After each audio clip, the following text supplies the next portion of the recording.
Good evening, everybody, and welcome to Everything Vaguely Paranormal. I'm Shelley Pruitt, and my partners in the there we go, right off the bat, are Mr. Blake Smith and Mr. Ryan Roberts. Hi, guys, and happy early Thanksgiving. How are you tonight? Happy early Thanksgiving. I am good. No accents. Hi. Yeah. No German, no English. Hello.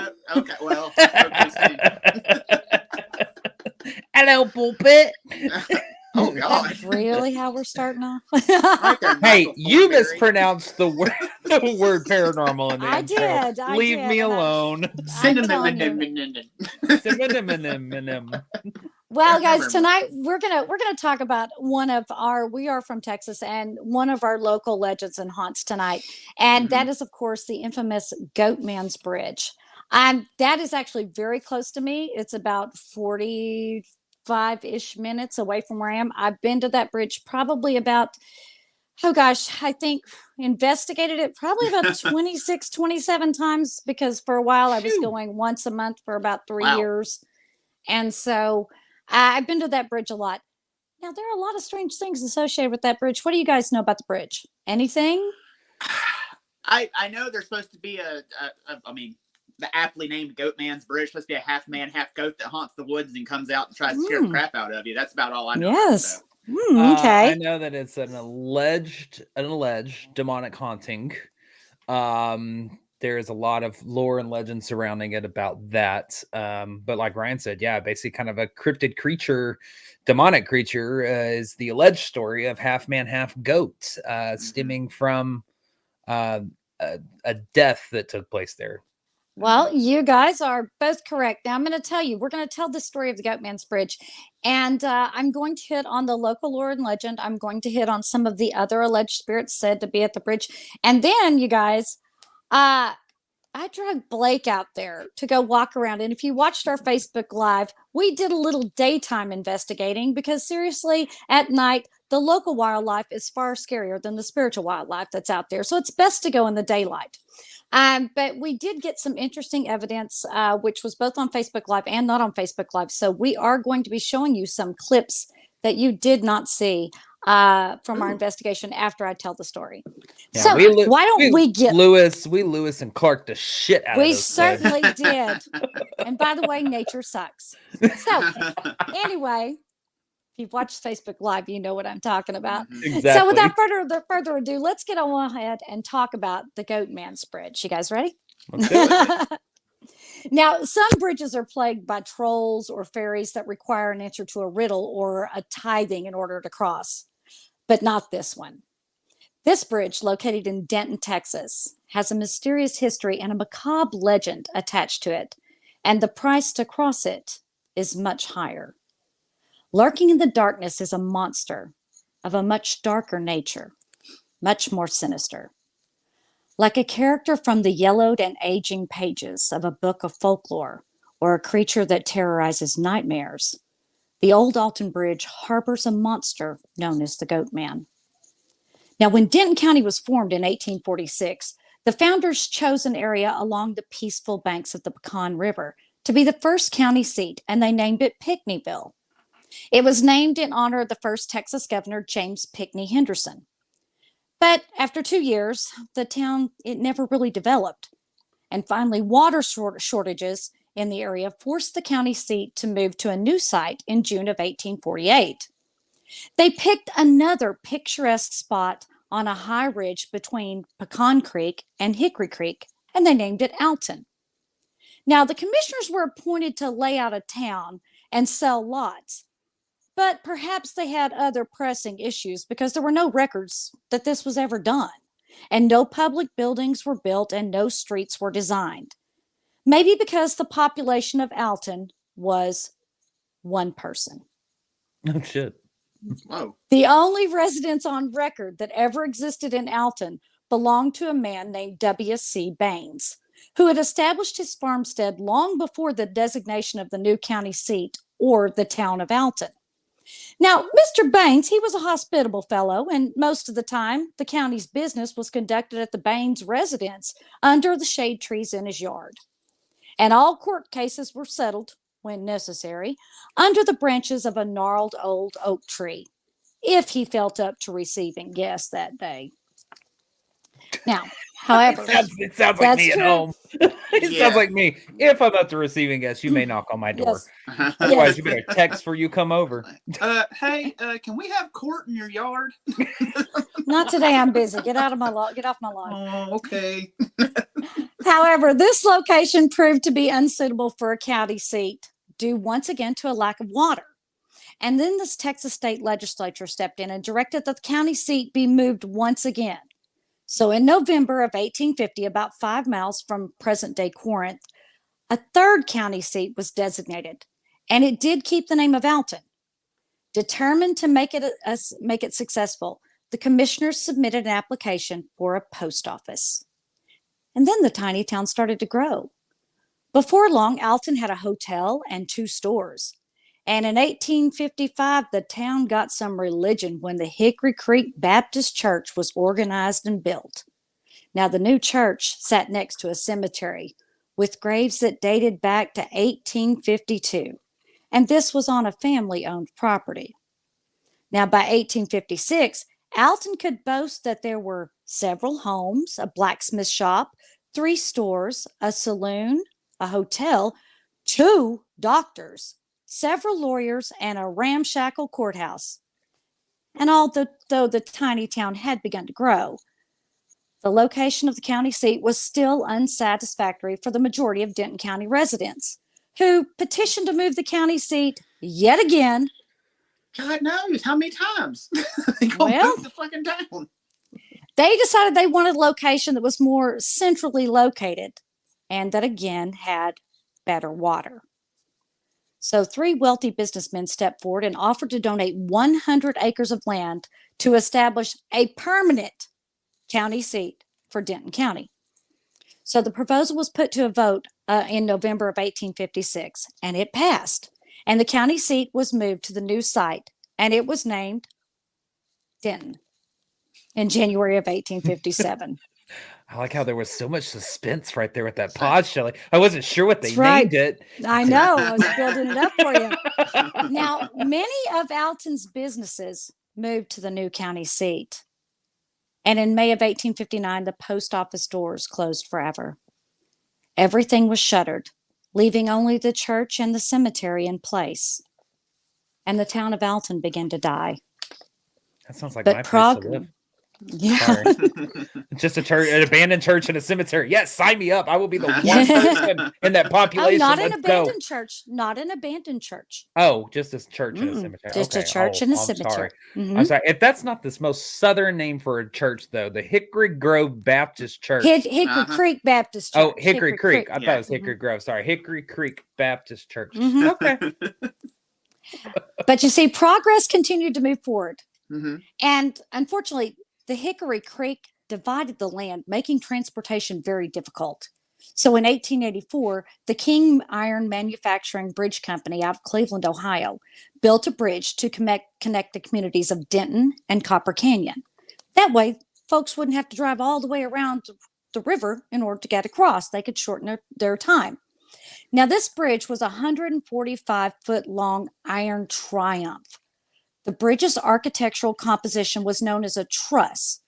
And a truss is a visually distinct structure of connected steel forming triangular units. And these units are usually stressed from tension, compression, or both in order to support heavy loads. And heavy loads were exactly what the bridge was intended to hold. Before cars, massive cargo carriages drawn by sturdy work horses. Suddenly, I'm having a stroke. Let's try that again. Before cars, massive cargo carriages drawn by sturdy work horses were the bridge's most frequent users. And when the carriages were replaced by automobiles, the sturdy structure of the bridge served the travelers well. However, there was only... Go ahead. I have a question. Can we go back to Okay. the previous picture before the last one? Yeah. Why the fuck is somebody laying spread eagle in the middle of that bridge? Are they? I have no yeah, idea. I guess they are. You're right. I didn't notice that until just a second I ago. didn't notice that in the picture. Oh, sorry. What I the just thought it hell? was. I was Okay. like, wait a minute. Time the fuck out. Okay. Go ahead. Good to know. I Oh, didn't notice that. Eagle Eye Blake over there in the damn corner. Yeah. I see somebody like this. I'm like, is it a dead body? Are we doing true crime tonight? Maybe. Maybe. Now, so the structure of the bridge served all the travelers well, but the problem with whenever the automobiles started coming around was that there was only room on the one lane bridge for one car at a time to cross. So motorists were required to honk the horn on the bridge to let other travelers know they were coming. I'm sure that worked out fantastically. Yeah. And the bridge was named the Old Alton Bridge. But in the 1930s, the bridge took on a much more sinister nickname, Goatman's Bridge. In the late 1920s, an African-American man named Oscar Washburn settled with his family in the woods not far from the Alton Bridge and Hickory Creek during the time when the bridge served as a key connection point in rural North Texas, and it was the main passage to Dallas. He had a little wood shanty that had a tin roof where he farmed the land and raised goats. His goat raising business was successful, but he was more well known for the quality of his milk and meat and cheeses and hides that he produced. His wife would sew purses and waistcoats and they sold them at the little shack as well. Now, Oscar was known as a reliable, honest man with a good business sense, and the locals affectionately referred to him as the Goat Man. And he was so popular that people came from all over the area to buy his products and to hear the stories that Oscar's wife would tell over a cup of coffee or a glass of tea. And over the years, he was able to carve out a decent livelihood for himself and his family. But unbeknownst to him, a group of Klansmen working in the local government began to conspire against him. They waited for Oscar to make a mistake that would give them some excuse to get rid of him. And their chance finally came in the summer of 1938. Summer of 1938. Numbers are not my friend. Shelley did not Words drink. Are not either. Shelley did not I drink before swear this he episode, we didn't. promise. Sorry, I was looking ahead to my next sentence. So you had these wolves in the local government waiting in the wings just to pounce at anything. Yes. Wow. Now, unaware of the plot against him and wanting to make it easier for prospective customers to find him, he painted a wooden sign that read, "This way to the Goatman's." And he hung the sign on the Old Alton Bridge, marking the path to his little home. And the sign worked. More and more customers found their way to Oscar's home and purchased his wonderful items. And while the sign served its purpose, it also caught the attention of the local Klan members that happened to be employed at the police station. And with the country in the depths of the Depression, the Klansmen were angry to see a man of color succeeding when many others were struggling. And they decided to put a stop to it. They drew up what was considered a Jim Crow law. And if you don't know what those are, Jim Crow laws were a collection of state and local statutes that legalized racial segregation. They were meant to marginalize African Americans by denying them the right to vote, hold jobs, get an education, and also control the amount of monetary income they could receive or earn. And those who defied Jim Crow laws often faced arrest, fines, jail, violence, and death.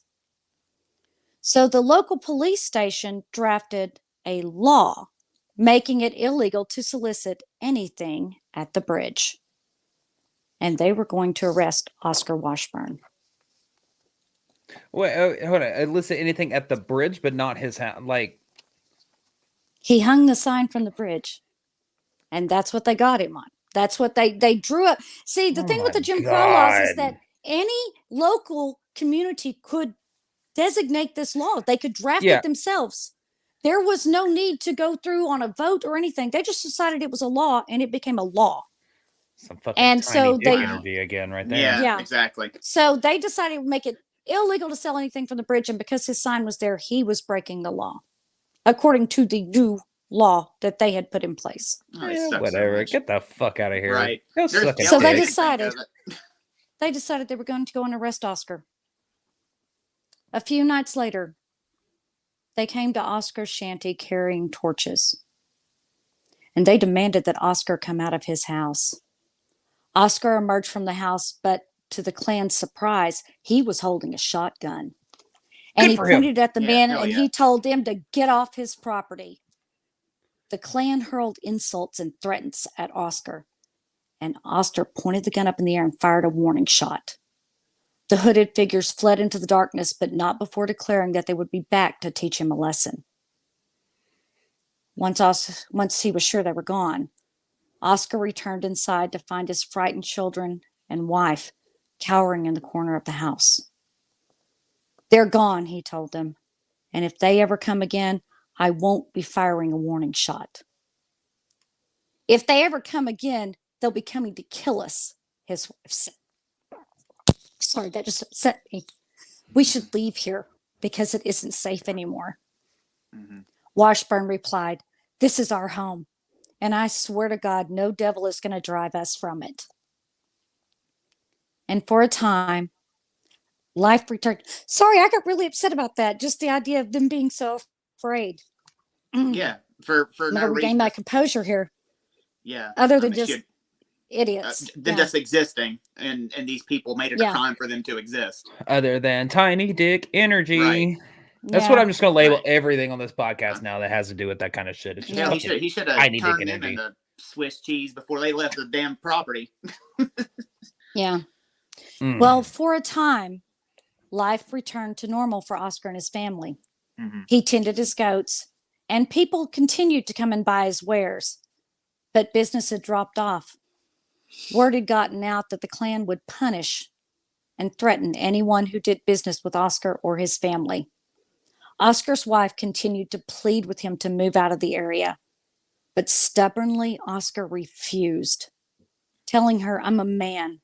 I've given my sweat and blood to make this our home, and hell itself won't move us out."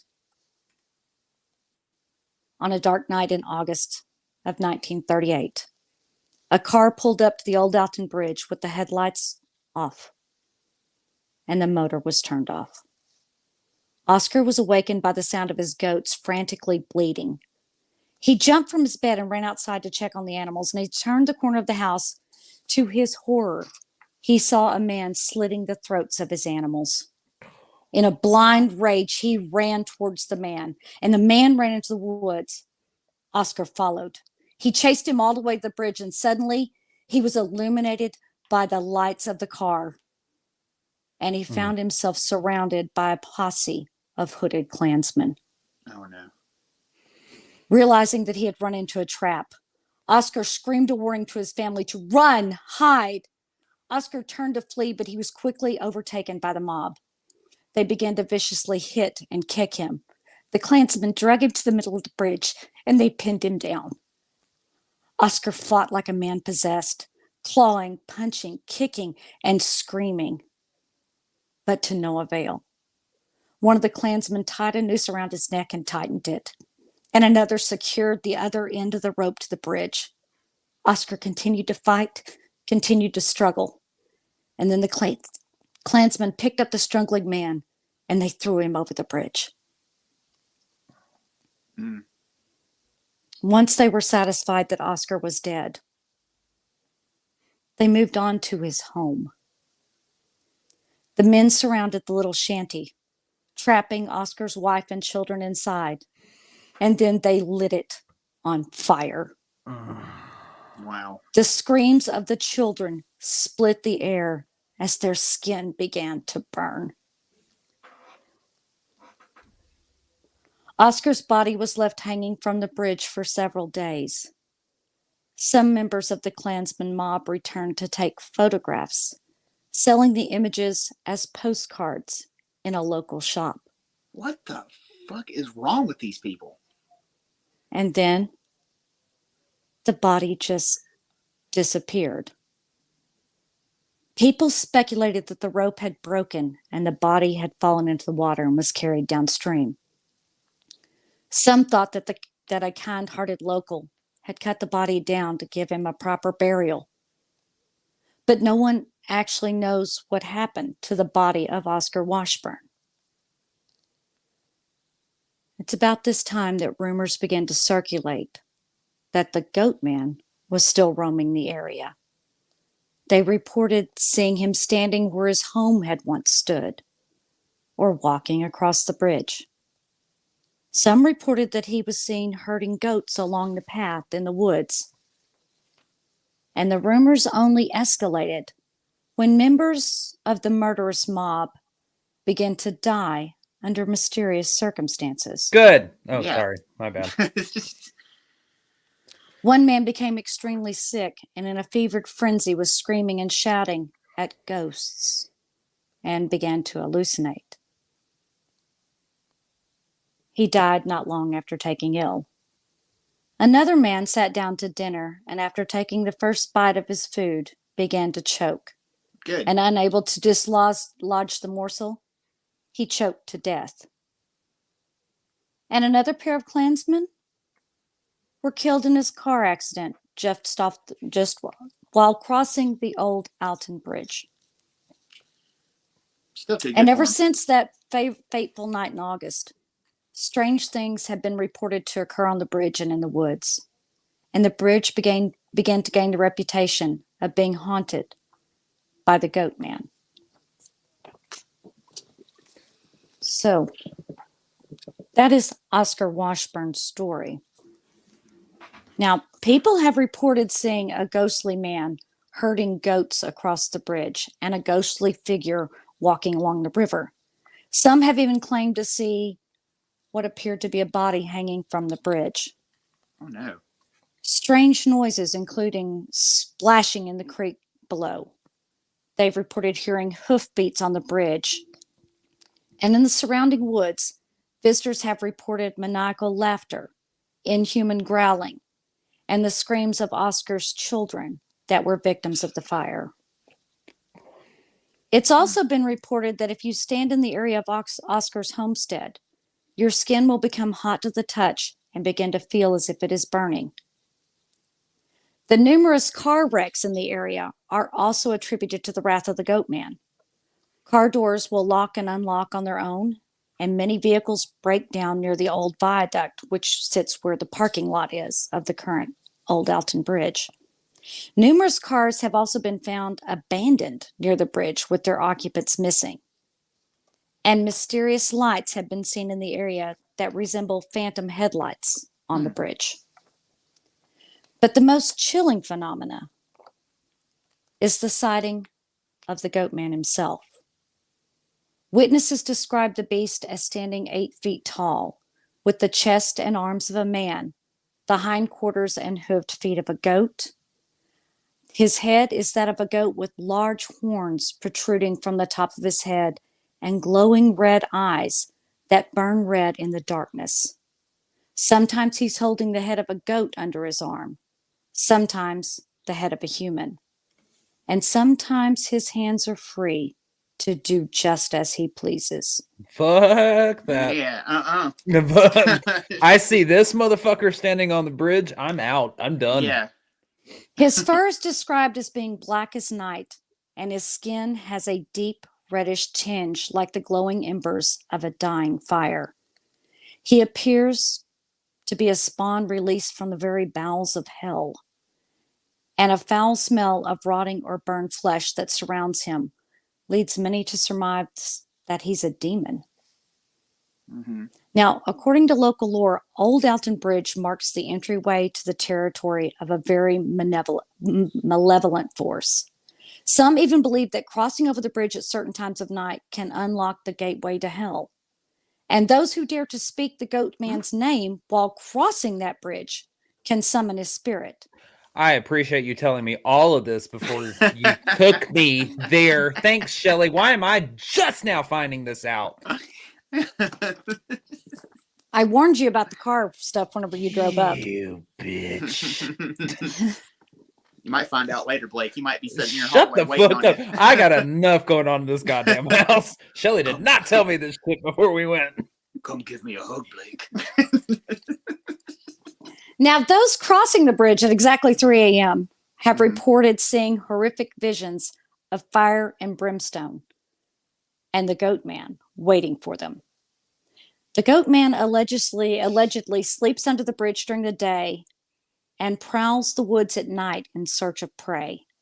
And if his name is uttered while crossing the bridge during the daylight hours, his vengeance is said to be more vicious due to being awakened.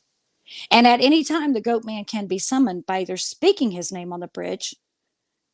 And when the bridge was open to cars, travelers could cross the bridge with their headlights off, and the Goatman would wait for them on the other side. On Halloween, turning off the headlights and honking the car horn twice would summon the Goatman to the bridge. But the most common way to call the Goatman is to stand on the bridge and knock 3 times. But I'll warn you, summoning the Goatman has consequences. People have reported being physically scratched. Go ahead. I'll say real quick, and maybe I'm not trying to jump your story, but have you ever tried to do this, any of these things, when you were out there? Okay. Mm-hmm. Yes. Oh yeah, And Shelley I'll tell just you likes some to of that lead. later. She Okay. just likes to lead, pray across the bridge while talking about the ghost man. She happens to be your friend, and she doesn't tell him about it. The Goatman. So summoning the Goatman does have consequences. Uh-huh. People have reported being physically scratched, hit, grabbed, punched, thrown. Others have been pelted with rocks when on the bridge or entering the woods. And standing on the bridge at midnight could result in an attack by the Goatman. One woman reported that she and her friend were visiting the bridge when they heard a growling voice telling them to get off the bridge. Moments later, her friend was dragged down the riverbank by an unseen force and thrown into the water. Now, there is a variation on the Goatman story.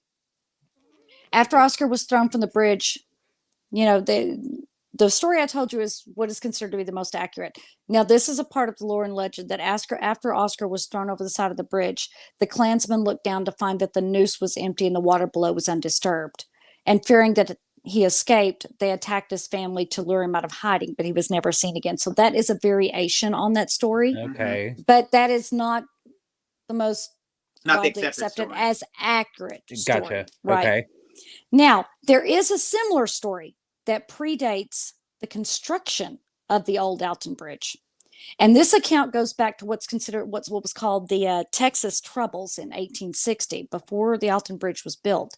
Now, the Texas Troubles was also known as the Texas Slave Panic of 1860, where a series of fires that burned down Dallas, half of the Denton Square, and a store in Pilot Point, they were blamed on abolitionists. And the editor of the Dallas paper, Charles R. Pryor, wrote a sensational letter to John F. Marshall, who's the editor of the Austin State Gazette and the chairman of the Democratic Party. And he blamed the fires on both black and white abolitionists. So vigilante committees were formed to ferret out the abolitionists and squash the movement. And both blacks and whites died by the hands of these secret vigilantes. And so the story of this goes that a group of cowboys from Copper Canyon hanged a runaway Creole slave goat herder named Jack Kendall from a tall creekside tree where the bridge now stands. In their ineptitude, when the man was hung, his body separated from his head. Oh, and God. The slavers watched as the headless body became reanimated through some form of voodoo and raised itself from the creek bed and ripped off the head of a nearby goat and replaced it with his own because his was still stuck in the noose. What the fuck? So that's an 1860 story. Okay. So regardless of whichever you choose to attribute to the origin of the Goatman, it's still not a good idea to summon him. That's my feeling. Are either of these stories documented, though? Do we have any sort of record of anybody being out there? Here we go. Okay. Okay. I'm going to come back to that. I'm going to come back to that. You jumping me just a little bit. Okay. All right. Now, the goat man isn't the only thing that's alleged to haunt the bridge and the surrounding woods. A second spirit is rumored to be at the bridge, and that spirit is of a young mother crying out eternally for her lost child. Witnesses have reported seeing the lady at the center of the bridge wailing, but when she is approached, she disappears. Some say the two entities are connected, that the goat man had actually stolen her baby, and when she found out, she threw herself from the bridge, and her spirit has haunted it ever since. Now, the alternate version of the story suggests that the crying woman is actually Oscar's wife, wailing for her murdered children. And there's another entity that's said to haunt the woods near the Old Alton Bridge, and it is known only as the witch. There's just little more than just blips about this story. It's based on the rumors of a woman hiding in the woods, fleeing the accusations of witchcraft. Who is the woman? No one knows. But the public speculation places her identity as being everything from a traveling fortune teller all the way to Oscar's wife being dubbed as the witch in the woods. So you do get the name witch out there. There is a lot of references to the witch. Nobody really knows who she is or where she came from. But more recently, there have been reported sightings of a child apparition that seems to have taken up residence at the bridge. He's described as a small boy around 5 or 6 years old, and he has been seen in the woods and at the ends of the bridge. Witnesses claimed to have captured his image in photographs. And then, of course, there's Steve. I like Steve. All right, who's Steve? Fucking Steve. God knows we got everything in the kitchen sink out there going on. Steve, just wait, Steve. This is.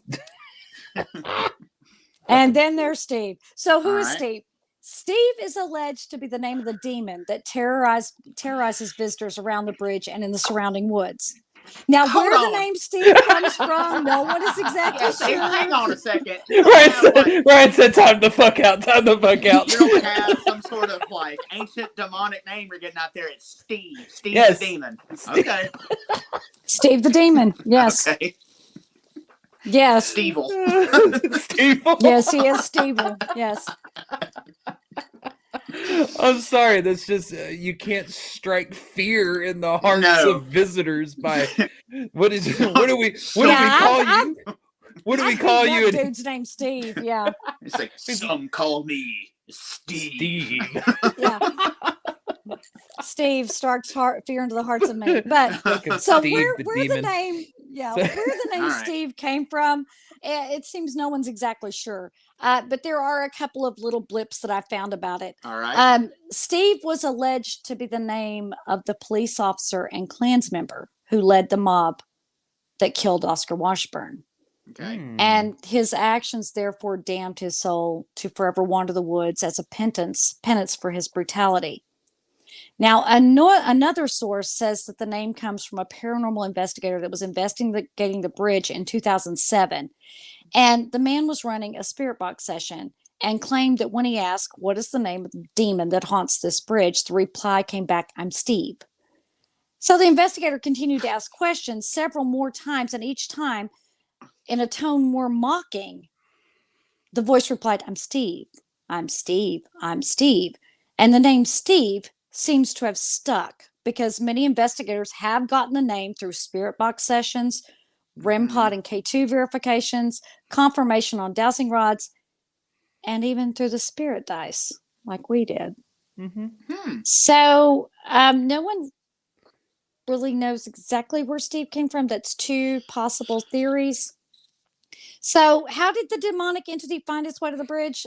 Many believe that Steve was summoned via satanic ritual, and there have been many that have been performed on the bridge and in the woods.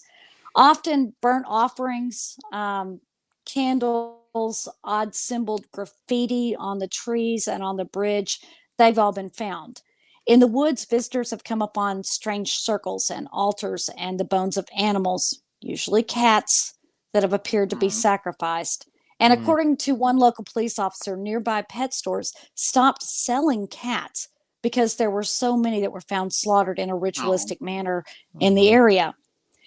And many Ain't that. believers in the supernatural agree that the rituals are the real reason for the appearance of Steve and of the Goatman. Mm-hmm. And those dark rituals could have opened a portal or a passageway to another dimension, or maybe even to hell itself. So the stories of the haunted bridge have tantalized paranormal investigators. And the Ghost Adventures crew first visited the Goatman's Bridge in season 13 for an episode that aired January 14th of 2017. The investigation led to some terrifying moments for the crew. Chase Wasley's then wife was hit in the face and knocked to the ground while alone in a clearing. Investigator Aaron Goodwin was allegedly thrown during the filming, and a pair of floating red eyes was caught on the camera behind Aaron's head. And host Zach Bagans claimed that he was compelled by a spirit to choke himself. Mm-hmm. Now, the episode was so popular that when the Ghost Adventures crew did a spin-off clip show allowing viewers to vote for the show's scariest moments, Mm-hmm. Goatman's Bridge took the number 1 spot. The show is titled Really? Ghost Adventures Top 10, Season 1, Episode 6, Evil Attacks. Now, the bridge has also been featured on BuzzFeed Unsolved Supernatural. Mm-hmm. So that was one that was a little bit more recent. Now, the Old Alton Bridge has been closed to automobile traffic since 2001. And today, many people visit the area to walk the footpaths and the game trails that twist through the dense canopy of trees. Some come to nature watch or take photographs or just have picnics along the riverbanks under the thick cover of the shade trees. But that's during the daylight hours.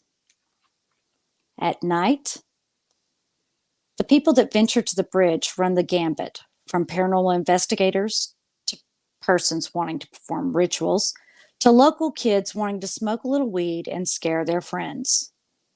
In 1988, over 100 years after its construction, the Old Alton Bridge was designated a historical landmark and was placed on the National Register of Historic Places and is also a recognized Texas historical landmark. It has served the community for more than 135 years.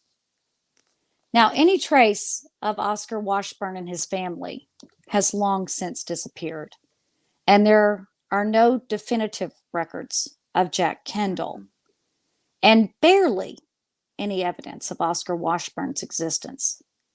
But just because there are no formal records doesn't mean they didn't exist.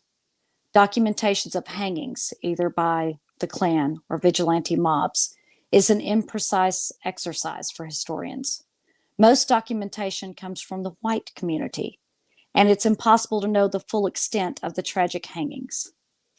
Countless victims of racial violence have been forgotten by history, and the majority of people who participated in lynch mobs never faced any repercussions. And while the story of Oscar Washburn isn't verifiably true, that doesn't mean it didn't happen. The facts of a story should never obscure the truth in the tale. History is a self-congratulatory narrative written by the victorious elite, and often the characters and the edits are in the hands of the author. But the Goatman isn't just a scary story told around the campfire. Even if you remove all the paranormal components from the story, you are still left with a haunting tale that serves as a reminder that ignorance of the past is no protection from the ripple effect of the consequences. And all that remains today of the town of Alton is the Hickory Creek Church, the Old Alton Bridge, and the Alton Cemetery, which contains graves that date back to 1852. It contains more than 600 burials, including 20 that are unmarked and 55 that are marked only with rocks or sandstone. The rusty old bridge, with its dense trees, is creepy in the middle of the day. And at night, the Goatman's Bridge takes on a feeling of deep, almost primordial terror and conjures fears of what lurks beneath. But if you're feeling brave, Go to the Old Alton Bridge after dark and call out to him. But be warned, the creature is said to appear when someone speaks his name. Stand in the center of the bridge and knock 3 times. But proceed with caution. The Goatman is said to spirit away those foolish enough to summon him. Maybe he will appear on the bridge to prevent your passage. Perhaps you will hear the growls of the demon or the wails of the distraught woman. Maybe see the specter of the little boy or encounter the witch in the woods. Or if you're daring enough, cross the bridge at 3 a.m. and you might just come face to face with the Goatman. My advice, leave the area before nightfall, because sooner or later, the Goatman gets his revenge. Jesus, fuck! You didn't have to throw up a picture with him standing at the end of the bridge. Like, I was ready for another beautiful picture of the bridge. I wasn't expecting fucking Steve No, to be standing there. That was Mr. Tumnus. What are you talking about? So, gentlemen, what do you think of this? We have got some clips that we definitely want to show you. Tell me what your thoughts about the Old Alton Bridge. And that is the most. And again, don't come at me with you don't have your story right. Yes, the F I do. We actually, trying to answer your question, Blake actually did a genealogy search, and there is legitimate genealogical verification that Oscar Washburn existed. I was able to find and do an ancestry search through some genealogical records, and was able to find 2 separate records that there was an Oscar Washburn that did exist in the area at the time that all of this took place. Between 1920 and 1938, yeah, roughly. I think, if I remember correctly, it was in the middle to end of 1930s that this document came up. It wasn't anything like a birth certificate or a census or nothing like that. It was, if I remember correctly, it was almost along the lines of like a public records documents, but it just had his name on it. Now, I know that there's been some speculation around the name of his wife and who she may be. Now, there was a female name associated with this document, but I was never able to trace down whether it was an older female or whether it was a younger female. So could it have been his wife? Could it have been his daughter? So there were no birth or death dates on this document. No, there was not. They were, you're talking, Jim Crow era. There weren't a lot of records kept, especially on, free men living in the area that were African American. You were talking about a black man who is living in an area that is obviously predominantly white. Right. His records are not going to be well kept. Right. And as Shelley said, usually history is written by the victors, and they have the pen to be able to author the story. Right. The fact that there is even the name that is associated with this tale in the area during the time is remarkable. Yeah, it actually is remarkable. But I'm going to say, because I have to, as a hobby genealogist of 16, 17 years, I was not able to 100% verifiably say that this Oscar Washburn on this document is the Oscar Washburn of the story. Yeah. There wasn't anything on the document that gave me that. And there was no other supportive documentation for me to corroborate between the two. But the thing is, Blake found his name. Yeah. How many Oscar Washburns could there be? It's like it's Jack Smith. And it does match up, and oftentimes with these legends, you have a name that's associated with them that doesn't match up to anything, or it's just been lost to history. But that is pretty interesting that you're able to find a document to place an Oscar Washburn in the area at the time, and this is supposed to take place. Correct. Yes. Now, I'm not. Again, there was nothing that was identifiable to this man that was Oscar Washburn. Now, I'll just go ahead and say this is a black man that we were talking about. My family is the Washburns as well. I have Washburn family back to my grandmother. That was her maiden name was Washburn. So I don't know whether this gentleman was white, whether he was black, but it's still a fact that at this time that the story is taking place, that there was supposedly an Oscar Washburn living there, that I was able to find a documentation of an Oscar Washburn. Yeah, you're talking about a rural town. In that immediate area. I'm not talking about within city. I'm talking about in the immediate area I was able to find the documentation of it. So it narrows your search results a little bit. Mm-hmm. And it definitely lends more credibility to the fact there is this name in this area at this time. Right. And that there is only one, he's a blip on there. So that, but every other place you read, they'll say there is no evidence that he ever existed. There are so many details to the story that most lore and legend has a kernel of truth or is based on something that actually happened. The fact that he has a name and a name that has survived tells me that this more than likely actually did happen. Is there anything about what happened that you find hard to believe? No. Knowing what we know about some of, America's bloody, awful history, is there anything that you find hard to believe in that story? No, not at all. So I tend to lean on the fact that this actually did happen. Yeah. So I'm with you. I think that that probably did occur. I think that if there is anything out there, I think that Oscar probably is running around out there because he died so tragically. So I think that people have probably spotted him out there. Now, as far as the Goatman itself, or this creature that people are seeing out there, if there is anything out there that is like that, I think it's because somebody was playing around with something they shouldn't have been doing, and they may have summoned something that matches that description that roams the woods out there. And they gave it the name Steve. Yes, Steve somehow. I don't know where Steve gets his name. He said, I will give you the riches of the world. You give me name. And they were like, Steve. Yeah. That was the idiot demon on duty that day. I don't think that the demonic entity and the Goatman are the same things. No. I really don't. No. I think they are two separate entities. But, well, we always have to be sure. So what I do, I called up Blake and I said, hey, you want to go to Denton? I mean, with the reported incidents of strange sounds and apparitions and glowing red eyes and physical attacks, and also it's been reported that phones will randomly dial phone numbers and go crazy whenever you're standing in the middle of the breach. They've been reported as screams. Of course, the Goatman's been reported out there. So, I just couldn't resist. I called Blake, go, hey, you want to go Goatman's Bridge? He like, sure. Yeah. I go so, naively with my really good friend, just enjoy the afternoon. And she fails to tell me anything about crossing the bridge and saying his name to summon him into your life. But we do. And we say Goatman. We say Goatman as we're crossing the bridge and everything. So guys, if shit goes sideways and I disappear, blame that bitch on the far right of the screen right now. Well, as promised, we do what, Ryan? We're just gonna find straw on the wall. Steve was here. Yes, Steve.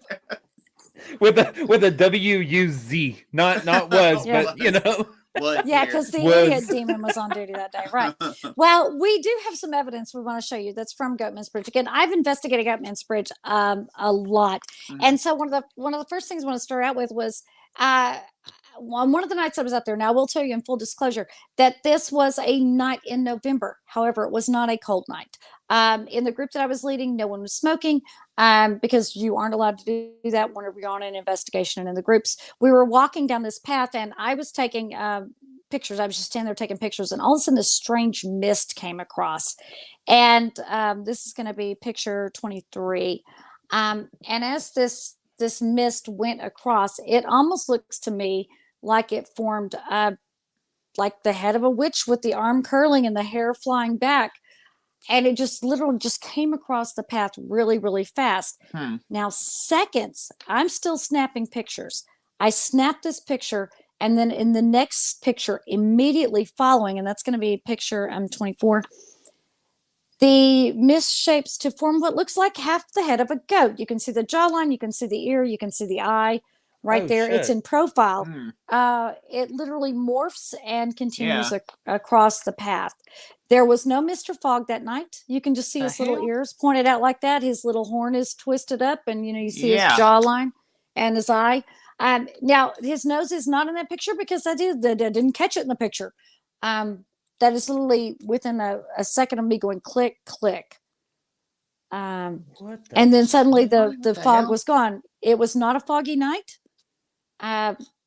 It was. We're talking. I mean, it's Texas. We're talking about, for those that are not around here, in November in Texas. If you're not from this area and you're listening to us from up north or overseas or anything like that, in Texas in November, we are still sometimes wearing shorts. It was 80 degrees yesterday. That's Yeah. what I'm saying. It got up to like 70 something degrees yesterday here in East Texas, February's where our I'm at. cold month. Yeah. Yeah, Right. it's like January, February. It's like our real cold, our real cold months of We've of had the winter. 75-degree weather on Christmas Day. I was gonna Right. say I've been in shorts in So- Christmas, so it's one of those things that when we say it wasn't a cold night, no, there probably wasn't even a chill No. Yeah. in the air down here, Mm-mm. Yeah. even being November. So moisture would Yeah. not have been visible, and there would have been Right. there would not have been a fog. Right. There would not have been any breaths being seen. We literally watched it come in. It was like this weird mist that came over That's from the weird. side.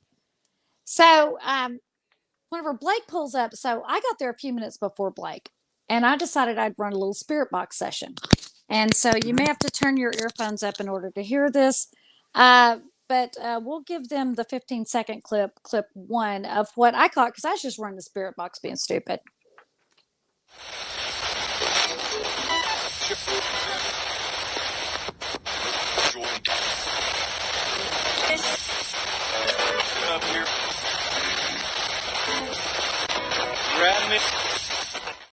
What did that first voice say? The first male voice? I couldn't quite make it out.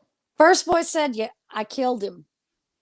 I heard, Yeah, I heard grab me that. at the very end. I heard grab me at the very end. Yeah. Grab me." But also, did you hear the hey?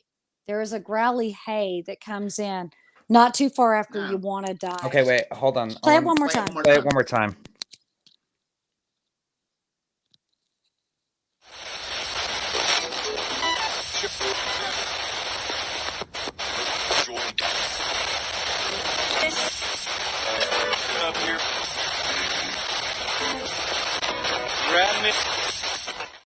Okay, I think I heard it. I heard I get think up it here just- too. I think it just goes, hey. Mhm. Like, Yeah, it goes hey. and it's short. Yeah. It's shortly Mhm. after it says you want to die.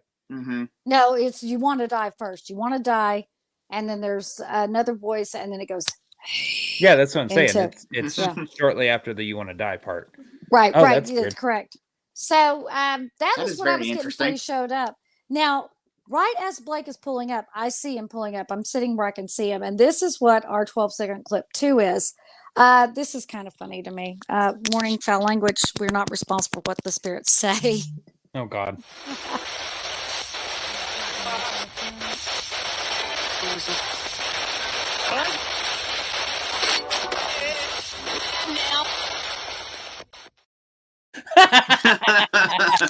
Well, they weren't wrong. I mean, I literally was listening to it, and I heard them say, "Who is he?" And the guy goes, "Cunt." And I was like, "Oh, look, Blake's here." So hey, at least they announced So my right. this That is- was probably Steve. Yes, That Steve. probably was. That was probably Steve. So anyway, so Blake gets there, and I walk up and I say hello to him, and the very first thing that happens, Blake's keys are out of his car, his door's open, yet his car won't turn off. Okay, so What? I get hold on. I get out of my car, right? Uh-huh. And I totally forgot about this, Shelly. So I like pull up, I turn, it's a push start. I push the button, turn the car off, car is off. I get out, I shut the door, I go around to get the backpack out that has the equipment in it, and I go to open the door and I'm standing there with Shelly, and all of a sudden the music that I had playing on YouTube coming up here because I was blasting Broadway musicals just starts blaring out of freaking nowhere From his vehicle. from my vehicle that I just turned off. Weird. And Yeah. had opened the door, closed the door, broken the Bluetooth connection, walked around and reopened the door. All of it. All of that was she just said, open the door, and it immediately started playing whenever I opened the door. And I looked at her and I was like, the fuck? Do you remember what Is she- song it was playing? Was there anything significance? I don't remember what song it was playing. It was whatever he was listening to last. I was listening What? to a song called Love Thy Neighbor. Huh, Okay. interesting.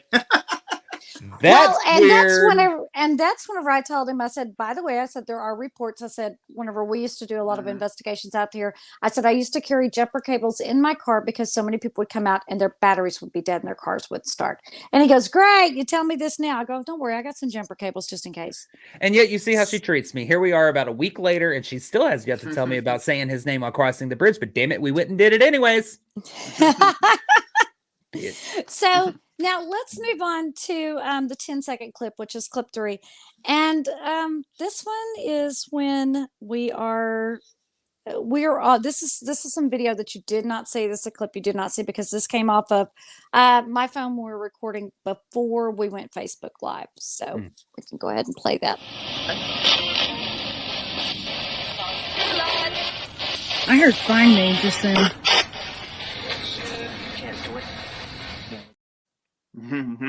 Ooh, that you can't do it was very clear. Yeah. Wow. Yeah, find Almost me. You mocking can't too, do it. like you can't do it. You can't do Yeah. it. Yeah. Yeah. Yeah. Huh. So I bet that was Steve. well, now we were in the woods. You think all of them are Steve? Now, Everything's going to be I'll tell you- attributed to Steve. I know. I'm just. Now I'll tell you, this next clip is one that really fascinates me because it actually validates some of the stories we've heard. And this is a 16-second clip, and it is clip number 4. We can go ahead and play that. Left or right? There's a scream underneath there. Yeah, it was. Go. That was a male's voice. Go. Okay, I'm gonna start walking this way. Is that the right way? I Oh, remember it cut that. off. It says towards the water. I at can the hear end. Towards that, the water. Yeah, Yeah. towards the water. Very, Okay. very clear. It's like Very, very towards the deep water. and rough too. Like Yeah. towards the water. Yeah. Yeah, Huh. but we heard a child shriek while we were standing there in the woods. We happened to be standing at the location where Oscar's homestead was alleged to have stood. And that is a weird thing in and of itself Because I didn't tell you that either, Blake. I didn't You tell you didn't- about the just- children's screams in the woods. just as much as Shelley helped get me a demonic attachment, she also didn't tell where the I tried not to Just sway kidding. you. she also didn't tell me where Oscar's homestead allegedly was located. So we had crossed over the bridge and we had walked quite a bit of ways. Well, as you go back into the woods, you can see the main path that you're on. It's wide, it's cleared out and everything like that. And it ventures off, it splits. It goes to the right and to the left. So I was like, oh, let's go to the left. Because I kept being like, oh, look, a little small game trail. Let's go down this and see what, I probably could have found the serial killer if I wanted to. That's out there, I'm sure. Allegedly, I totally made that up. Don't listen to me. But anyways, we go off the beaten path, no pun intended, and back further into the woods. And I stop at this cross section, and in front of me is the trail that we're on. It's a little bit wider than a game trail. And to the right of me is this smaller, itty bitty little kind of trail. And I was like, I don't know why, but I want to go this way to my right. So I walk back up in there, kind of wind back on this game trail. And I stop and I go, this is where I need to be.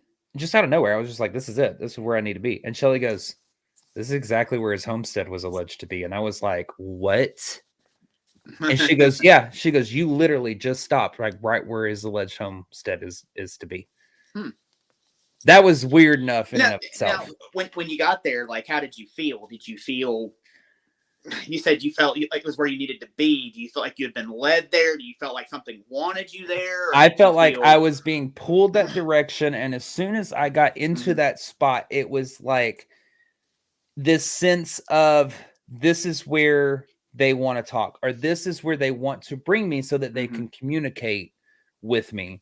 And we immediately did. We pulled out equipment at that spot. And that's when we started to get all kinds of crazy stuff on the spirit dice. Anyways, I don't want to jump your story because I know you got more clips. Well, we're going to get to where we get to that spot. But when we start down the path, there's this very strange tree there, and it is called the witch's tree. It is so strange because it's split right in the middle and it goes back together. There have been things like offerings found in there. I've gone out there and seen candles that have burned on the inside of the hollowed out portion of the tree. Nope. And we actually have a clip from that, and that is going to be clip number 5, where we're running the spirit box, and it actually tells us the name of the tree. So we can play. Can you tell me what this tree is called? Yes. Yes, I heard yes. Okay. It's It's called what?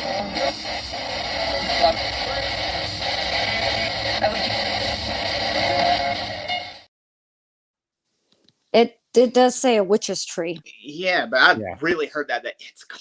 Like, Oh someone God, trying that to guy! whisper Yeah. it Oh back. man. What the And hell? that's the crazy part about it is like with these spirit box sessions, those have been on investigations with us.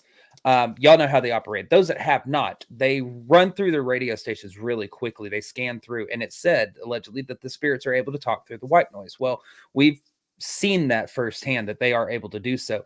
That it's called of the guy coming through, that is over. You can hear the sweeps on Yeah. top of him. Right. It's like 4 or 5 sweeps, and that is crystal clear of him going, "It's called." Mhm. And he drags that called out. He's like, "It's called." And then that lady says, "A witch's tree." Man, that's crazy. That's impressive. That's some So, impressive audio evidence. When Yeah. we were, and that was during the Facebook Live. Now, when we were trying to do the Facebook Live, every motorcycle in Denton County decided to God. drive past us. Yes, they And did. so- Jesus. And so this next clip, clip 6, I was asking it if it was too loud out there for it. Is it too loud out here for you?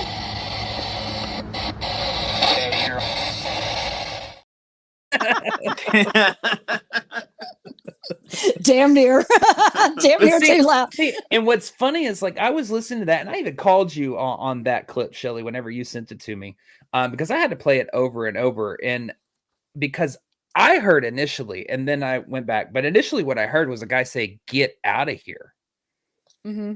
And then I was listening to it again, and I put it in my video and audio software, and up the volume ×4. And you're able to hear the really hard D sound where it says "damn near." And I was like, "Oh, Mhm. okay, all right, He goes, So- damn near. yeah, It's like, it sounds like a grumpy old man. Is it Yeah. too loud for you out here? Damn near. damn near."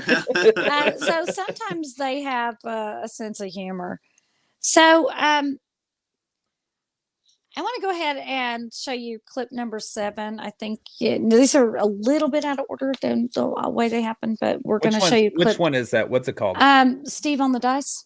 Oh, Steve on the dice. Oh, yeah, Mhm. Steve on the dice. Yeah, this Well, is it's a little bit out of order, but we're gonna let you see this one first. So whenever we finally make our way to where Oscar's homestead was, we start just doing our thing. We're investigating. We set our REM pod. Blake pulls out the spirit dice. We're asking questions, and this is kind of what happens on it.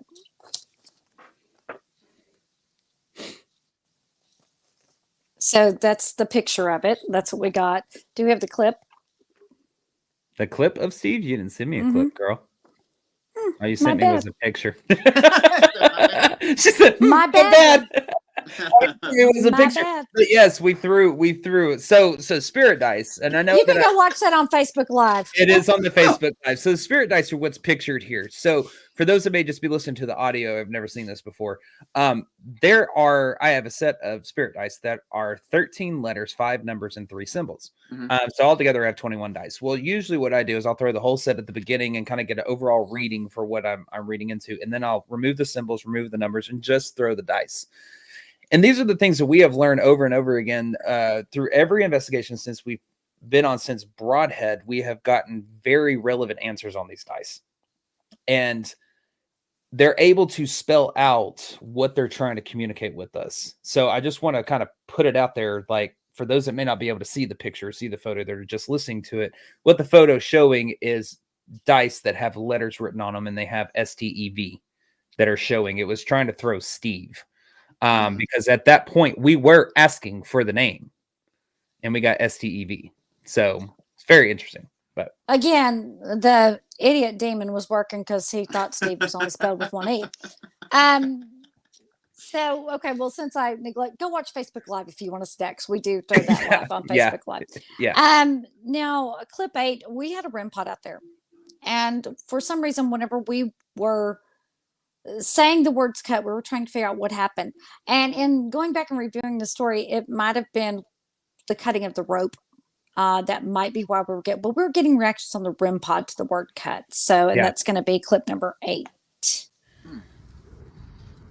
Let's see, cut. That's about it. Whoa. I know. Well, we got cut earlier We too did when get we cut asked earlier. about Oscar. What did? Okay, we said 'cause we cut. got- we Okay, got- all right. So that got you excited. Thank you. Can you step back? And again, that's a heat change. Yep. A big one too. A 10 big 10 degree. 10 degree or more temp change. And that is sitting actually in the shade. You can see the shade is over it. It's Yeah, not, yeah. And it Yeah. was actually a little bit chilly that morning. So, and the breeze that was blowing was actually kind of cold. It was. There was a little bit of a chill. I found it very interesting because, yes, when you're outside, it's not that we don't understand that, okay, we're outside, that the elements could be playing with the temperature reading and stuff like that. Were they a little bit? Possibly, to about 5-degree temperature change. Hold on. Let me finish my thought. To about a 5-degree temperature change, because there is a lower beeping sound that goes off when there is a 5-degree temperature change. This thing was fucking top notch, flipping out, which told me that within an instant, it picked up a 10-degree temperature change to the heat, to the hot, like to the warmer. Hot, I don't know what the fuck I'm trying to say. To the hot. To the hot. The breeze. Jumping like it's hot. The breeze was not hot. The breeze was No, it was chilly. not. No, it was not. Yes, there was very little breeze. It was just every now and then we get this small little like breath of air, and it was chilly whenever it was not. It was not hot out there by any stretch of the imagination. I also did not smoke before this or drink before this podcast tonight. So I'm telling you, because the temperature, it goes hot. Like yes, we knew what you meant. Now this next clip 9, you're going to have to listen closely. This is on the Facebook Live, and we did not hear this in the moment. We catch a voice not on a spirit box that audibly calls for help. And it's fast. Yeah. Oh my God. Yes. It's very fast. This is a short clip, so we can actually play this short. a couple of times. Yeah, we can play this one a couple of times. Yeah, go ahead. Oops, sorry.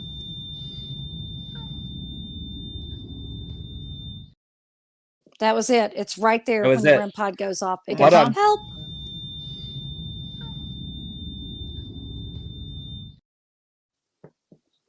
Yeah. It's very short. She goes, help. It's very high pitched, very quick, very short. I can hear it just goes, help. Yeah. One more time. One more time? Yeah.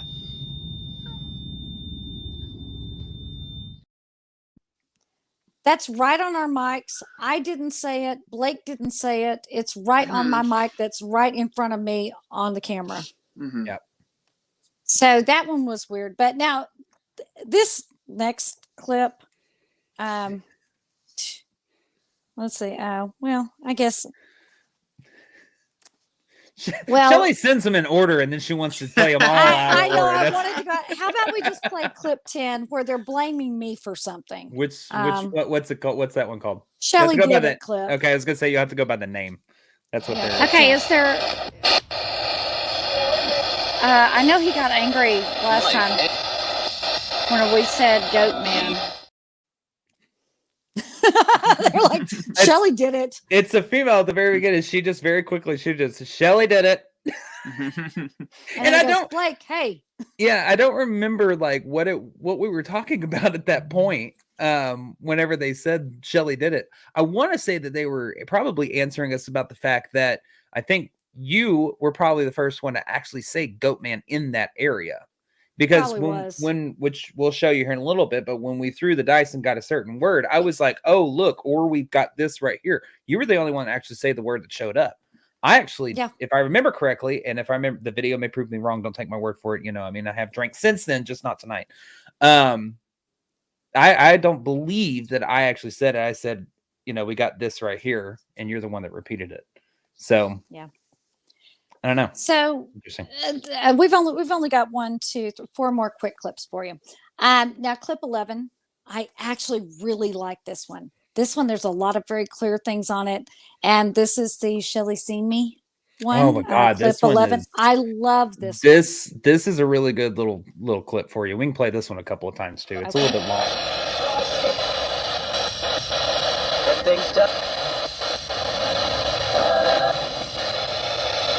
Yeah, do you suddenly feel like we just got walked up on?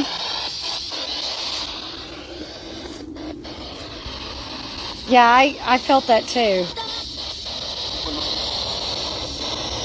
Did you just walk up on us? Yeah, that's weird.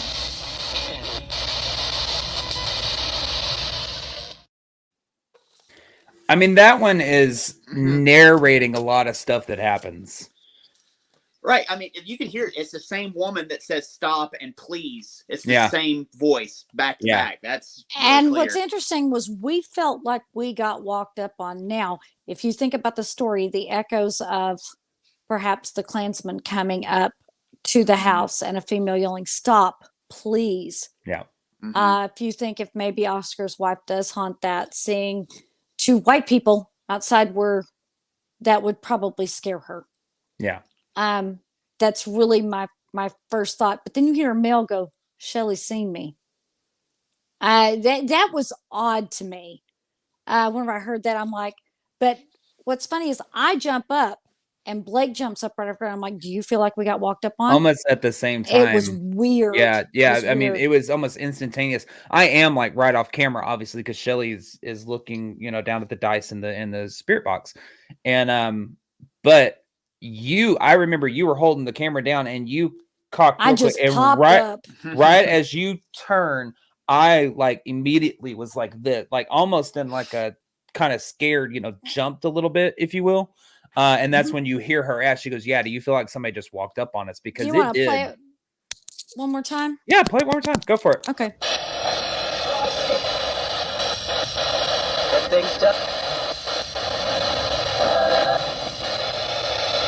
Yeah, did you suddenly feel like we just got walked up on?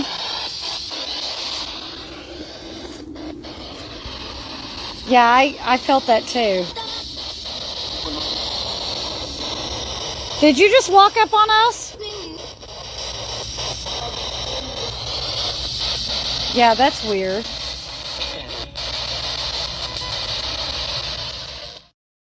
You can even see, I didn't realize it the first time. I didn't realize it the first time that I watched it. You can actually see my posture is very defensive.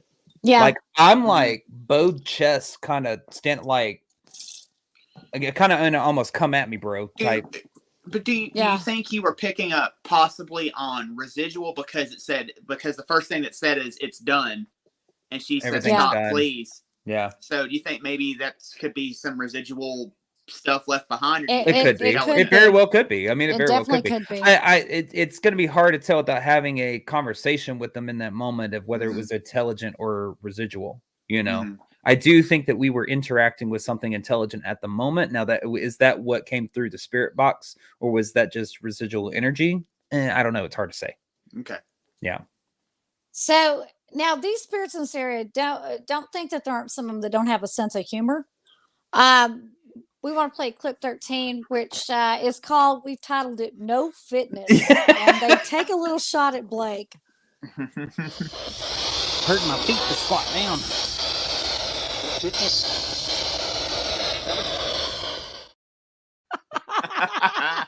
Bastards. Bastards. We had just been griping about how we're too out of shape to go hiking in the woods. And then we sit there and Blake's like, "Yeah, it's hurting my feet." And he goes, "No fitness." And it has an Yeah. accent too. That's the funny Yeah. part about Yeah. it. No fitness. Yeah. Because listen, I know I don't work out. I know that I could be in a little bit better shape. And in some of these clips, I'm sure you're hearing me breathe a little hard. It's okay. But to call me out so blatantly, you jackass, No it's just not fitness. nice. Was It's Jackie just Mason? it sounds like he's pitying you. No fitness. Well, because I was squatted on the ground, like throwing the spirit dice. I didn't have anything to sit on, and it had just really rained the night before. So I wasn't going to sit on the ground and get all muddy. You and can't, dirt, it was muddy. It was very muddy, and I didn't have a change of clothes, didn't think about it. And so I'm sitting there literally like squatting down to the ground and like throw it. And my fucking knees and ankles, they were hurt. I kept having to stand up and like bend over and stuff to like throw these dice because I didn't have anything to set the board up on. But anyways, yeah, I was when Shelly said that to me, she's like, "Dude, they're taking a shot at you." And I was like, I did. That's exactly what Fucking I was asshole. like. Dan, they were taking a shot at you. Now, the last clip we want to play for you, it needs just a little bit of setup because in throwing the spirit dice, and this is on Facebook Live, you can go, it says, and even before we went Facebook Live, when we had thrown the dice in this area by Oscar Washburn's old homestead, the dice kept spelling out boy, boy, Mhm. boy, boy, over and over and over again. Now, I had everywhere never we heard went too. That was everywhere weird. we went, we were getting Yeah. the word boy. And I had never heard anything about a boy haunting Goatman's Bridge or the Old Alton Bridge. Now, after I got back, and I was doing some research, and it was just yesterday or day before yesterday that I found this, that there was someone who had allegedly reported 2 months ago that they had caught an apparition of a small boy about the age of 5 or 6 at the bridge. 2 months ago. And that's one of the first times I've ever seen anything about that. Do you know how much digging I had to do to find out? I was going to say, hold on one second, because actually you sent me the picture of that. And that was one thing that I absolutely forgot to load up in here. And I apologize so that That's we could okay. show it. I'm not, But yeah. this is, this is the thing that she sent me. And it says, where is it? We were able to, yeah. I've been to the bridge with several groups of people, and each time we experienced something different. The last time we got a photo of a small boy, maybe 5 or 6, who was standing across the bridge from where we stood. And that is a comment on a website. From 2 months ago. From 2 months ago, yeah. No. So that is something new. And that is something when we went out there, I was completely unaware of. Right. And I think I even said to Blake, I don't know of any boy that haunts did. this bridge. I'd never even heard this. What we were trying to figure out. So in asking about the boy, Blake throws the letters Chris, because we're asking for the name. Mm-hmm. So in this clip, all of a sudden they decide they're going to get very talkative. They're going to start calling our names. Mm-hmm. And there's something very interesting that happens with the name Chris. So let's go ahead and play that clip. If you're not going to talk to the spirit box, I'm going to turn it off. What about the neck? Glide.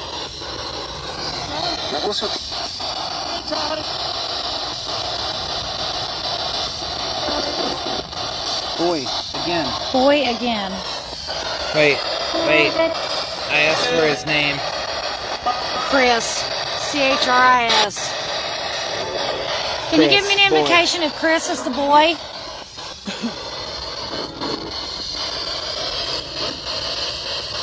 Maybe Chris isn't the boy. About it. Who is Chris? Chris. That just said Chris on the box.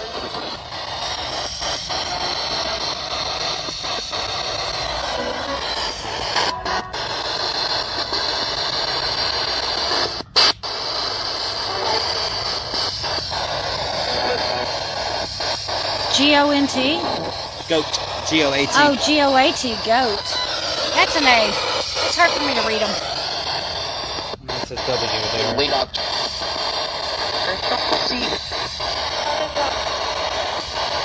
Okay, I'm going to turn that spirit box off. You're not talking. I like the last part because they took a shot at you that time. Yeah, they took a shot at me. Shelly's dumb. Shelly's like, I can't read them. I can't see them. They said they're hard to see. That was interesting. That one is over like 6, 7, or 8 sweeps somewhere in there, and she just comes goes, through. They're hard to see. Oh, see, I hear a female now, and she says they're hard to see, and then. Or no, mate, that is a male, because then the female says Shelly's dumb. She just the female Shelly's dumb. I said G-O-N-T, and you said G-O-A-T, goat, and it goes, Shelly's dumb. Yeah. Leave me alone. So yeah, it's not all the evil. Sometimes there's some out there like to take a shot at you. No. Yeah. I mean, you keep a sense of humor in the afterlife. You're the same person there as you are. But I do here, think it's funny that I said I'm going to turn it off. Y'all aren't talking. Then it's Shelly. Hey, Shelly. Yeah. I never heard him. It almost sounded like that male that you didn't know what he said. Almost like you said obliged when you said I'm gonna turn it off. See, I thought because you heard the same. There are some we couldn't understand. Yeah, I thought he said it at one point. I thought it was obliged. I thought it was I'm Clive. There's a couple of different. I was really trying to decipher that one, and I finally couldn't. Shelly didn't have it marked in her notes, and so I just put questions. That's because I couldn't understand it. Yeah. But I do want to address a question that got put into our comments that says, does it weird y'all out to hear your names on the box? And this is actually something. Not anymore. Yeah, first time. We've been asked this quite a few times. I'm a lot more unnerved in an Estes method to hear my name come through because I can't see or hear anything of what's going on. So I don't know if Shelly or Ryan are asking questions like, "Who do you want to hurt tonight?" And I'm over here like Blake. That unnerves me a little bit more when they call to us just regular spirit box session. It doesn't bother me anymore because it's we usually kick it to that person that asked the question Mhm. Right. because they're calling that person out. So we've gotten a lot of really good communication whenever our names are actually being called. I'm not Does gonna lie it- to you. The first time I heard it, it stopped me in my tracks. I was like, Yeah. huh? Yeah, But yeah. now I I'm was fine. actually present the first time Ryan's name ever got called. He looked at me and went, "What the fuck? He said, did just say my name?" I'm like, "Yeah, that just said Yeah, your name." Yeah.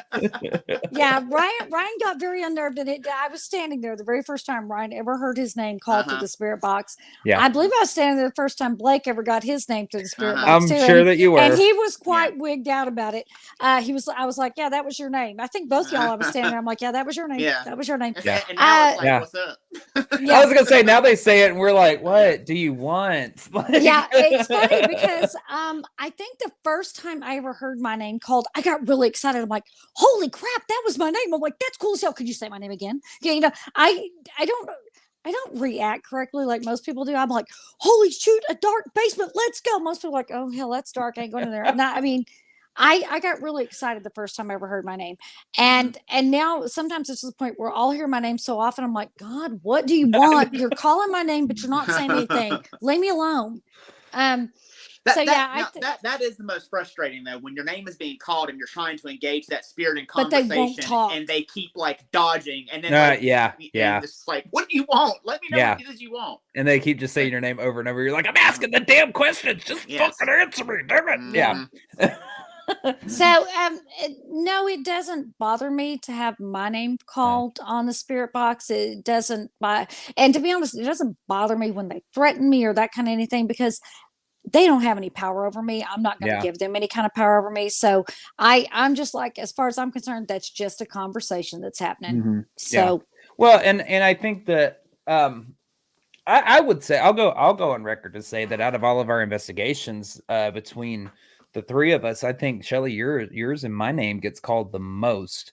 But that's because we have this theory that we're a chaotic energy. I mean, we're fucking buffets to them. We're free food, you know. yeah, we're free food. So when they call our name to get our attention and we approach the spirit box to, start talking to them, I mean, they're just going to feed off of us. But then they also, like Ryan said, dodge the whole fucking question the whole damn time. And you're like, come on, give me something. So, yeah.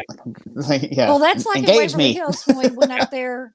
When we went up there and you were doing, you and Rhonda were upstairs, and they just started calling my name. They didn't want to talk to you. Didn't want to talk Yes, to they They just did. started calling for me. I get up there. They don't say crap to me. They won't Nope. answer a question. Nope. But That was they our, continuously call my name. yeah, But- that was the Waverly Hills episode for After Dark with Right. DVP on Mhm. Paraflix. Right. Yeah. Yeah. Go check but- that one out. Oh yeah. That one's a lot of fun. Mm-hmm. I will say this is going to be my personal experience from going to Goatman's Bridge. I lived in Dallas for about a decade, and I'd actually never ventured up that way for whatever reason. I'd always known about it, always heard about it, always wanted to go, but it wasn't until actually Shelly called me and was like, let's go investigate so I can get you a demonic attachment. No, she didn't really say that, but it's going to be that's my excuse from now on. Okay, there you go. Anyways, and for me, going up there, walking all through the woods. Now it was during the daytime. It's probably quite different at night. It is. I felt on edge. You can ask Shelly, very on edge, like eyes on me all the time. Like things were peeking and peering and da-da-da. And what's interesting is we actually were talking with Brittany, our producer, about an area, and Ryan, you were there too. So all four of us were talking.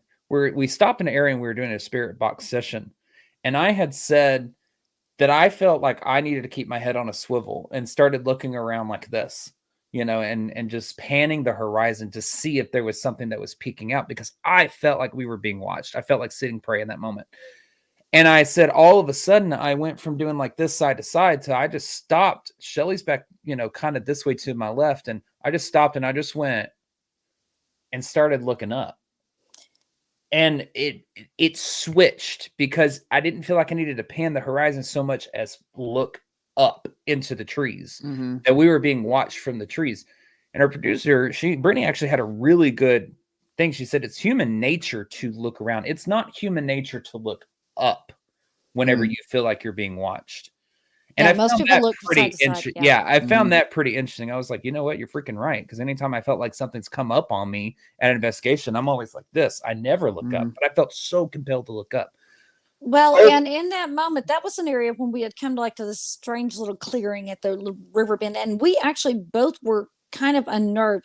There was something, and that is the point where we stopped walking forward. We did. Mhm. It was this weird energy that just kind of like, it's almost like it rushed up on us. It's almost like it put up this invisible wall that was like, Mhm. don't come any farther.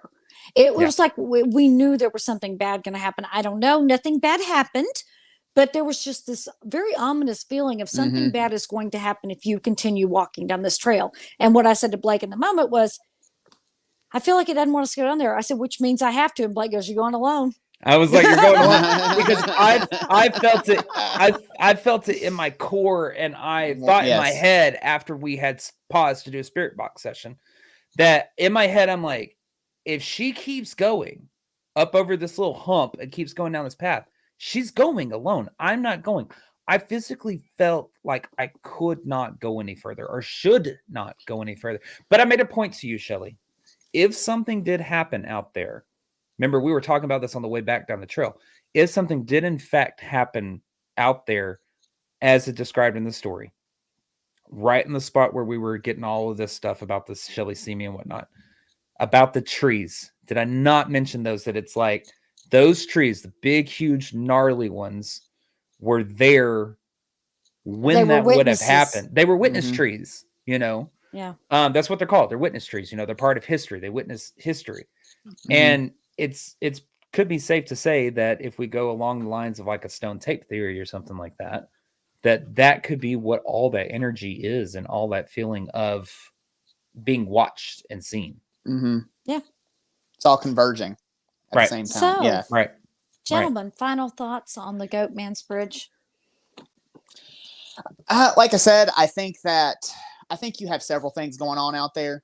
I think, and two, what I was going to say earlier, and Blake, I think I know this is like one of your favorite things. It's almost like they're trying to attribute La Llorona out there too. Like there's all these, There is. there's It's all a these parallel. like legends Yep. and all these things coming out. There's Now- lots of Goatman and demons. There's one in Kentucky. There's one in Maryland. Mhm. There's, yeah. Mhm. Yeah. So it just seems like there's all this lore and legend that people are trying to attribute to this particular site when there actually is something tragic that happened at this location. I do think that Mr. Washburn, I can't remember his first name. I think he's Oscar. I think Oscar is out there. I do think he's out there because he died so tragically. I think that maybe his family is out there with him. I would like to think they're out there with him, so they're still together.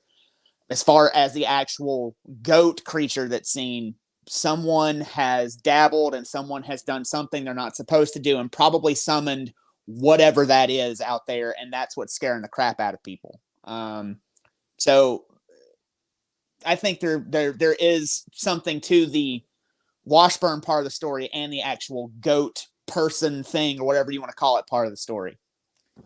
I have a very weird, interesting theory on what's happening out there. Mhm. Go for it. Your turn. I do believe that there was a man named Oscar Washburn that exists. I've seen documents that Mhm. are very, very close to, I'm like not the city, but that particular area. Genealogical documents that I found that have Oscar Washburn on it. So I have to believe that this man exists at some point. I think that there is a truth behind what the story is that took place. Do I think it played out exactly as Shelley laid it out for us? Probably not. Mhm. He probably ran into some trouble. I do believe that he was probably killed. All of that, could have truth to it and everything. I don't believe that Oscar Washburn is out there. I don't believe that Oscar Washburn is haunting the bridge or the woods whatsoever, nor his family. I think that they would have peacefully moved on into another side. I don't think they would have lingered, in my opinion. I think that what it is that people have taken that lore and legend. They've gone out there. They have done things. They have summoned up something in that area. Obviously, there is something intelligent. We were getting very direct answers. It is a very unnerving and uneasy feeling out there. But I think that the Goatman, this half goat, half human hybrid that is out there, I have to lean more towards he's a tulpa of some sorts. Could be. Because you go out there expecting to see him. And that area carries so much energy with it, that mental thought of people going out there, that there is this half human, half goat man out there, that I think it has manifested. I think it's collected itself over the years and manifested it into an actual creature. Now, if he's there to do harm, I don't know. I think Steve the Demon, I think he's there to do more harm than this Goatman figure is. I just don't think Oscar Washburn's out there. That's my opinion on it. So my final thought, gentlemen, is that I do believe that there was a man named Oscar Washburn who met with a terrible fate. I hope that he is not still out there. I do agree that the lore and legend has been bastardized to make the Goatman appear to be Oscar. I think that again, I kind of tend to. Sucks when we all agree. I think perhaps the Goatman has been summoned. I do think that the evil entity that calls himself Steve, again, the idiot demon, was on duty that day whenever they named him. But I think that was summoned as well. I think that there are two different entities, and I think you can encounter either, and each event has been attributed to the other, and that they're interchangeable as far as actions that have occurred: scratches, pushes, physical attacks. But I think the demon is primarily centered around the bridge, and I believe the Goatman is primarily centered in the woods. So, two different entities, I think, that run around out there. I have been lost in that. I have been lost out in the woods with another investigator, and literally we could not find our way out. We were so turned around, and we asked to be let out. And we called on Oscar. We said, Oscar, if you can please just help us get out of here. We had K2 meters in our hands. I'm like, when we're going the right way, would you please light it up? And we would stand and turn 360 until it lit up. We followed those K2 meters out. And that, to me, I cannot explain. Because Blake will tell you I'm very directionally challenged, but we followed the K2 meters out just by watching when they lit up and walking that direction. Yeah. So, is there something out there? I absolutely believe there is something out there. I'm not necessarily sure it's Steve the Demon. But I do think there was a real man. And I think that whenever, I think when Steve was summoned, I think what actually happened, this is, you can write this down as fact. I know this is going to be fact. When Steve was summoned, he, came across the demonic immigration office, and they were like, we have to have a name if you're going to enter on Earth. And he was like, the name is Stavamadamba Longachong. And they were like, Steve. Yes, Steve. Okay. Welcome to Earth, my friend. There you go. And that's how Steve the Demon came to be. Yes, welcome to the upper crust. It was because of the demonic immigration office. They changed it. Shortened it. That's what happened. So anyway, I wanted to say that my final thought on Oscar is that tragedy, and I do believe it was there, and I really hope that it's not him out there. So thank you for listening to Goatmans. And Blake, why don't you tell them everything they need to know? Absolutely. All right. After Dark with EVP Season 1, all of it, all 8 episodes, is all out now and available to stream on Paraflix Paranormal Plus. Again, that is episodes 1 through 8. We had special guests on that first season, like Nick Sarlo with Shadows Hunters Paranormal Investigations and Events, Bill Walter with Broadhead Manor. We've also got never before seen evidence from Gregg County Historical Museum, Waverly Hills Sanatorium, and a couple of other investigations that we've done. So make sure that you go and check that out. Tomorrow morning, we will be posting up our link tree to our Facebook. So make sure you're going to the Everything Vaguely Paranormal Podcast Facebook page to find that. Our link tree is where you can get to everything that has to do with EVP, and that is going to include that link to the Paraflix, where you can sign up and use our code AFTERDARK25 for 25% off your annual subscription. There's going to be a link to our online merchandise store where you can find all kinds of merch for the Everything Vaguely Paranormal podcast. Make sure you go and check it out. We will have new merch coming up soon, so you're going to want to follow along on that as well. You are also going to see a link to our public investigations page. Right now, we ain't got none, but we are putting some on the calendar for 2024. So make sure you go and subscribe to our Eventbrite page to be notified when those tickets become available. And there is also our Patreon page, which goes to help support the show. This is just $5 a month, and you can instantly unlock well over 250 Patreon exclusive bonus videos, which include our 30-minute pre and post broadcasts, behind the scene moments, special video casts, and Paracon speaking events. We are also going to be adding a couple of other things onto that tier. So make sure you go and subscribe now so you can get all of that when it comes available. And we're also offering that 7-day free trial for those who want to check it out before you purchase.